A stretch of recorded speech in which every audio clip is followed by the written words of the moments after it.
Kaulassa roikkuvat täällä Torinossa arvokkaat hopeamitalit. Kuten on tullut todettua varmasti tämän lähetyksen aikana, niin hopea ei missään tapauksessa ole tämän finaalin jälkeen häpeä. Vieressäni Suomen joukkueen ehdottomasti kokeneempaan kaartiin kuuluva Teppo Numminen. Teppo, kaulassa roikkuu tuore hopeamitali. Mitkä ovat kokeneen pelaajan päällimmäiset tunteet tämän finaalipelin jälkeen? Aika sekavat, että tietysti tässä on väsynyt ja pitkä urakka takana, niin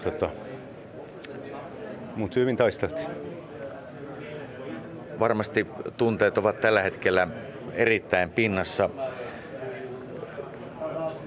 Jos nyt hieman yritetään analysoida tämän päivän finaalia, niin miksi Suomi ei päässyt tänään aivan toivotulle tasolle tuolle?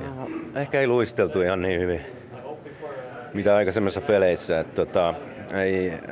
Ei vaan luistin kulkenut niin, mitä olisi pitänyt voittaakseen. Oli meillä paikkoja lopussa, mutta ei se riittänyt. Mutta niin kuin sanoin, joukkue taisteli loppuun asti ja siitä voidaan olla ylpeitä.